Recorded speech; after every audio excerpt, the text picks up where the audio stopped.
नमस्ते प्यारे बच्चों। चलो आज हम सब मिलकर एक बहुत ही प्यारी सी जादुई कहानी सुनते हैं। ये कहानी है एक नन्हे से पक्षी की जिसका नाम था चिरपी। तैयार हो सब उसकी दुनिया में जाने के लिए? तो फिर चलो शुरू करते हैं।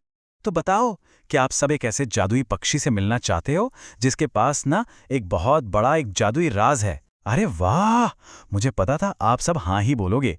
तो फिर चलो देर नहीं करते। तो कहानी का पहला हिस्सा है चिरपी का प्यारा जंगल। हमारी कहानी ना एक बहुत ही सुंदर हरे भरे जंगल से शुरू होती है। ये जंगल ही चिरपी का घर था। चलो देखें वहां एक सुबह क्या हो रहा था। जरा सोचो तो, एक बहुत ही खुश और रोशनी से भरा जंगल था। सूरज की सुनहरी किरणें पेड़ों से छन छन कर नीचे आ रही थीं और चारों तरफ ना मीठा मीठा संगीत फैला हुआ था। और इसी प्यारे से जंगल में रहता था एक छोटा सा पीले रंग का पंछी, हमारा दोस्त चिरपी। अब देखो, जंगल के जो दूसरे पक्षी थे वो तो कितने जोर जोर से और कितना मीठा गाना गाते थे, लेकिन हमारा चिरपी वो बस धीरे से एकदम हौले से गुनगुनाता था। उसकी आवाज बहुत धीमी और प्यारी थी, पर पता है इसी वजह से ना वो कभी कभी थोड़ा सा उदास हो जाता था। वो सोचता था, मैं बाकी सबकी तरह क्यों नहीं हूं। कहानी का दूसरा हिस्सा, एक बड़ी चिंता। और फिर पता है क्या हुआ?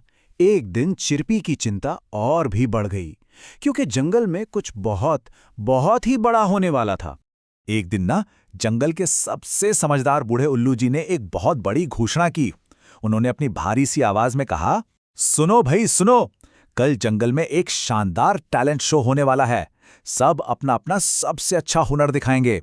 ये सुनते ही तो जंगल के सारे जानवर खुशी से झूम उठे। सब बहुत उत्साहित थे। लेकिन जरा सोचो, हमारे चिरपी को कैसा लगा होगा? हाँ, वो थोड़ा डर गया था और घबराकर ना वो पत्तियों के पीछे छिप गया। उसे समझ ही नहीं आ रहा था कि वो स्टेज पर जाकर क्या करेगा। कहानी का तीसरा हिस्सा, चिरपी का जादुई राज। पर बच्चों, चिरपी के पास ना एक ऐसा राज था जो जंगल में किसी को भी नहीं पता था। एक बहुत ही जादुई राज। चलो पता लगाते हैं कि उसका वो गुप्त गीत क्या कमाल कर सकता था। उसी रात जब आसमान में चांद की रोशनी फैली थी और जंगल के सब जानवर सो गए थे, चिरपी एक डाली पर अकेला बैठा था और बहुत धीरे धीरे गुनगुनाने लगा अपनी वही प्यारी सी शांत धुन। और तभी पता है क्या हुआ? एक जादू हुआ।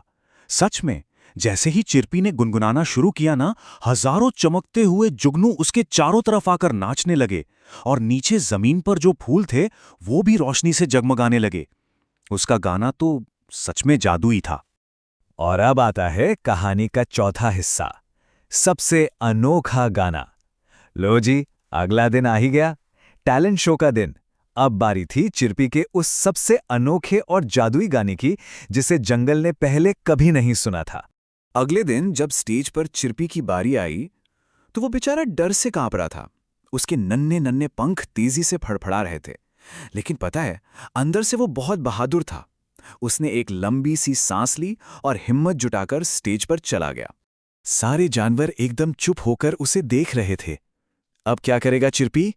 क्या वो अपना जादुई गाना सबके सामने गा पाएगा? चलो देखते हैं। चिरपी ने अपनी आंखें बंद की और धीरे से गुनगुनाना शुरू किया और फिर जादू फिर से होने लगा। देखो, सबसे पहले क्या हुआ? उसके गाने से जंगल के फूल एकदम से खिल उठे। फिर सारे जानवर बिल्कुल शांत और खुश हो गए।